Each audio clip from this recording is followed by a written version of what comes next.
اعوذ باللہ من الشیطان الرجیم بسم اللہ الرحمن الرحیم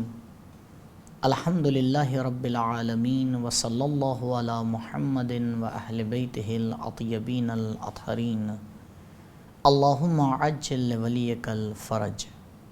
محترم ناظرین، سلام علیکم ورحمۃ اللہ وبرکاتہ۔ آج بہترین مناسبت ماہ مبارک رمضان کی ولادت باسعادت امام حسن ابن علی علیہم السلام، اس پرمسرت موقع کی مناسبت سے اس عید کے حقیقی والی وارث حضرت حجت ابن الحسن العسکری عجل اللہ تعالی فرجہ الشریف اور آپ تمام ناظرین کی خدمت میں ہدیہ تبریک اور تہنیت پیش کرتے ہیں، اس امید کے ساتھ کہ انشاءاللہ پروردگار متعال اس ماہ رحمت، ماہ برکت میں ہمارے اعمال پر اس امام حمام کی رحمت اور برکت کی نظر کو ڈالے اور آپ کے سائے میں ہمارے اعمال کو اپنی بارگاہ میں قبول فرمائے، آمین یا رب العالمین۔ امام حسن مجتبیٰ علیہ السلام، جیسا کہ آپ بخوبی واقف ہیں، امیر کائنات علی ابن ابی طالب علیہ السلام اور فاطمہ زہرا سلام اللہ علیہا کے پہلے فرزند اور پہلی اولاد ہیں۔ آپ سوچیں، نبی کے گھرانے میں جب اس مولود نے قدم رکھا ہوگا، وہ بھی ایسے مہینے میں جو برکتوں کا اور رحمتوں کا مہینہ ہے، تو خوشی کا کیا عالم ہوا ہوگا۔ مولا کائنات سلام اللہ علیہ جب بچے کو لے کر نبی کریم صلی اللہ علیہ وآلہ وسلم کے پاس آتے ہیں اور درخواست کرتے ہیں کہ یا رسول اللہ، آپ بچے کا نام رکھ دیجئے۔ نبی فرماتے ہیں، یا علی، بچے کا نام تو پروردگار ہی رکھے گا، اور خدا کے حکم سے اس بابرکت مولود کا نام حسن رکھا جاتا ہے۔ جناب جبریل نازل ہوتے ہیں اور فرماتے ہیں، یا رسول اللہ، علی آپ کی بنسبت وہی منزلت رکھتے ہیں جو ہارون کی جناب موسیٰ علیہ السلام کے ساتھ تھی، لہٰذا جو ہارون کے بیٹے کا نام ہے اسی کو آپ علی کی اولاد کے لیے انتخاب کیجئے۔ رسول پوچھتے ہیں، اے جبرائیل، ہارون کے بیٹے کا نام کیا تھا؟ فرمایا، شبیر۔ شبیر کا ترجمہ عربی میں کیا گیا حسن ہوا۔ ایک روایت میں ملتا ہے کہ پروردگار اگر عقل کو انسان کی شکل دینے کا ارادہ کرتا تو اسے امام حسن علیہ السلام کی شکل میں خلق کرتا۔ نہ صرف حسن ظاہری بلکہ حسن باطنی اور تمام خوبیوں کے مجموعے کا نام ہے امام حسن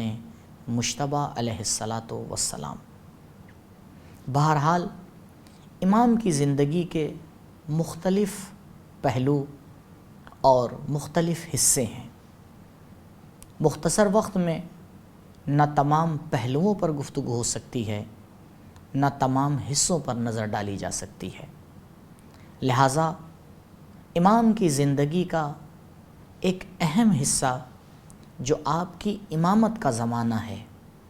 اور یہ زمانہ کم نہیں بلکہ 10 سال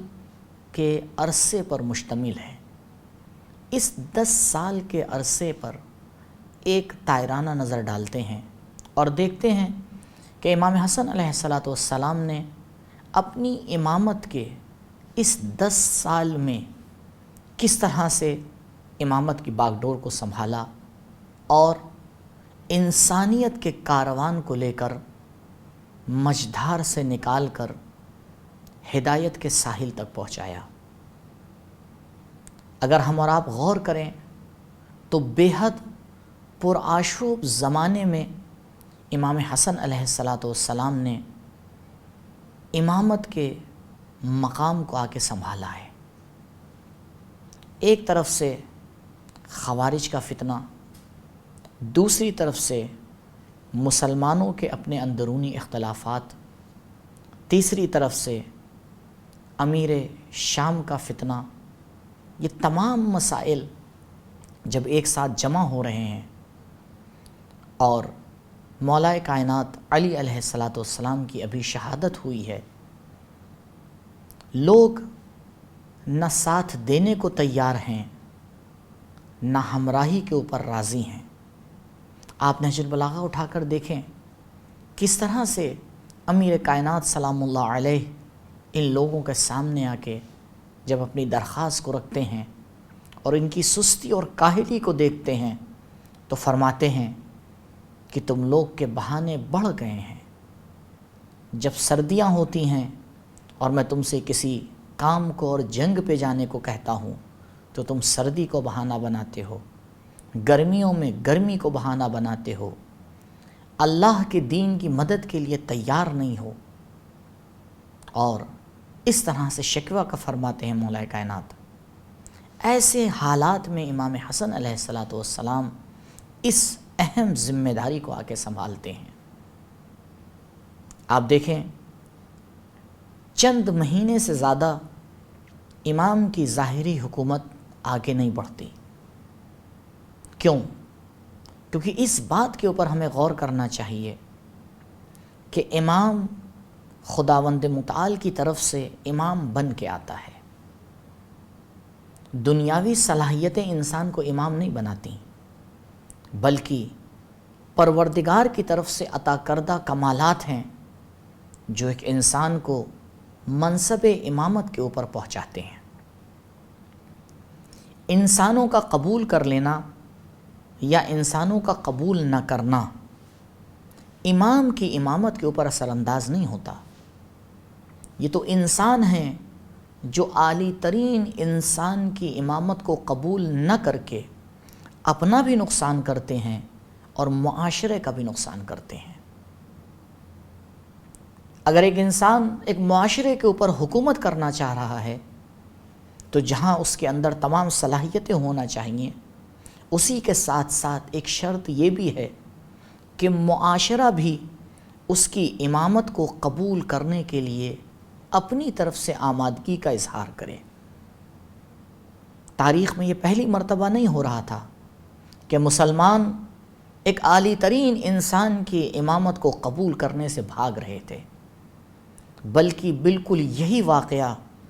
امام حسن علیہ السلام کے والد بزرگوار مولا کائنات علیہ السلام کے ساتھ بھی ہو چکا تھا۔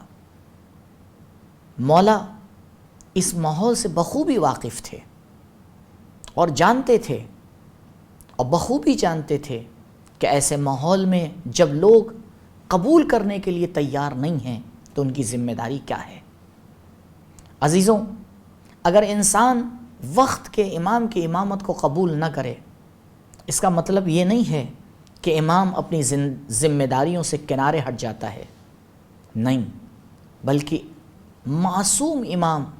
اور پروردگار کی طرف سے بنایا ہوا انسان وہی ہوتا ہے جو ہر حال میں اپنی ذمہ داریوں کے اوپر عمل کرتا ہے۔ البتہ اس کا مطلب یہ نہیں ہے کہ ہم اور آپ یہ سمجھیں کہ فقط گدی خلافت کے اوپر بیٹھ کر ہی ذمہ داریوں کو نبھایا جاتا ہے، نہیں، بلکہ امام کسی بھی حالت میں ہو اپنی اہم ذمہ داریوں کو نبھاتا رہتا ہے، معاشرے کو ہدایت کرتا رہتا ہے۔ یہ جو 10 سال ہیں امامت کے امام حسن علیہ السلام کے، اگر آپ پوچھیں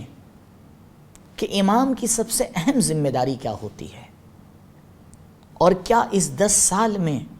امام حسن علیہ السلام نے اپنی اس ذمہ داری کو پورا کیا، اور اگر کیا تو کس حد تک پورا کیا، تو آپ کی خدمت میں عرض کروں گا، امام کی سب سے اہم ذمہ داری دین کی حفاظت کے بعد لوگوں کی تربیت کرنا ہے۔ امام کی پہلی ذمہ داری ہے دین کی حفاظت کرنا، اور دین کی حفاظت کے ساتھ ساتھ لوگوں کی تربیت کرنا تاکہ وہ مطلوب کمال تک کے پہنچ پائیں۔ اب اگر امام کے لیے وہ پلیٹ فارم اور وہ وسائل مہیا نہ ہوں کہ جس کے ذریعے وہ بہترین تربیت کر سکیں لوگوں کی، تو جہاں تک ممکن ہوتا ہے امام اس کام کو انجام دیتے ہیں۔ لہٰذا اس 10 سال میں آپ دیکھیں بہترین انسانوں کی تربیت کی ہے امام حسن علیہ السلام نے۔ دین کو آ کے شبہات سے جہاں پر بچا رہے ہیں، جہاں اصل دین کی حفاظت کر رہے ہیں، وہیں پر بہترین طریقے سے لوگوں کی تربیت بھی فرما رہے ہیں اور لوگوں کی ذمہ داریوں کو بھی نبھا رہے ہیں۔ کتنی مرتبہ امام نے پیدل حج کیا، کتنے مدینے کے ایسے خاندان ہیں جو امام حسن علیہ السلام کے سپورٹ کی وجہ سے اپنی زندگی کو آگے بڑھا رہے ہیں۔ اگر آپ دیکھنا چاہیں کہ تربیت حسنی کا اثر کہاں پہ نظر آتا ہے، تو یہ اثر آپ کو امام حسن علیہ السلام کی زندگی میں نہیں نظر آئے گا، بلکہ یہ اثر آپ کو کربلا میں نظر آئے گا۔ کربلا میں جو ایک گلدستہ امام حسین علیہ السلام کے پاس موجود ہے، جس میں 6 مہینے کا پھول ہے، 18 سال کا پھول ہے، 33 سال کا پھول ہے، طرح طرح کے اس گلدستے میں آپ کو عالی ترین اور خوشبو ترین پھول نظر آ رہے ہیں، تو یہ پھول ایک دن میں تیار نہیں ہوئے ہیں۔ یہ پھول کسی معجزے سے تیار نہیں ہوئے ہیں، بلکہ اس کربلا کے لشکر کو سجانے میں اور بنانے میں امام حسن علیہ السلام کی 10 سالہ زندگی لگی ہے۔ امام نے اپنی پوری 10 سال زندگی لگائی ہے تاکہ یہ لوگ تیار ہوں، اور جب وقت پڑے اور دین آواز دے کہ ہمیں تمہارے سروں کی ضرورت ہے، ہمیں تمہاری جان کی ضرورت ہے، اسلام کو آبیاری کی ضرورت ہے، تو پھر امام حسن علیہ السلام کی تربیت یافتہ مکتب کے وہ افراد جو امام کے سامنے اپنے آپ کو انسانیت اور عبودیت کے اعلی ترین مقام کے اوپر پہنچا چکے ہیں، وہ آگے بڑھیں اور دین کا ساتھ دیں۔ تو عزیزوں، امام حسن علیہ السلام کی زندگی سے کم از کم ہم آ کے یہ سبق لے سکتے ہیں کہ اگرچہ ہمارا زندہ امام موجود ہے اور پردے میں ہے، اور ہم چاہتے ہیں کہ اپنی امام کی نصرت کریں، تو آئیں اسی راستے پر گامزن ہوں جس راستے کو امام حسن علیہ السلام نے اپنایا۔ امام نے انسانوں کی تربیت کر کے دین پر فدا ہونے کے لیے، اپنے بھائی کا ساتھ دینے کے لیے بہترین انسانوں کی تربیت کی۔ جب تک ناصر اور مددگار موجود نہ ہوں، امام ہوتا ہے لیکن قیام نہیں کرتا ہے۔ اگر ہم چاہتے ہیں کہ پروردگار اس انسان کو اجازت دے اور وہ آئے اور اس کائنات میں عدل اور انصاف کو پھیلائے، تو آئیے آج اس مبارک دن کو مبارک بنائیں اور اپنی زندگی میں یہ عہد و پیمان کریں کہ مولا، ہم اپنی زندگی کے اوپر اس بات پہ غور کریں گے کہ ہمارا ہر آنے والا دن پچھلے دن سے بہتر ہو، اور اپنے آپ کو اس طرح سے تیار کریں گے کہ کسی بھی لمحے میں اگر یوسف زہرا سلام اللہ علیہ کی آواز آئے تو ہم پھر یہ نہ سوچیں کہ اے کاش ہم نے اپنے آپ کو امام کی نصرت کے لیے تیار کر لیا ہوتا۔ عزیزوں، کربلا آج بھی زندہ ہے، مکتب حسنی آج بھی زندہ ہے، بس ضرورت اس بات کی ہے کہ ہم اپنے آپ کو اس مکتب سے جوڑیں، اس کربلا سے جوڑیں اور اپنے آپ کو پروان چڑھا کر اپنے وقت کے امام کی نصرت کے لیے تیار ہو جائیں، اس امید کے ساتھ کہ پروردگار ہماری مدد کرے اور انشاءاللہ ہمارا نام بھی وقت کے امام کے سپاہیوں میں شامل ہو۔ آپ سے خدا حافظ کرتے ہیں۔ والسلام علیکم ورحمۃ اللہ وبرکاتہ۔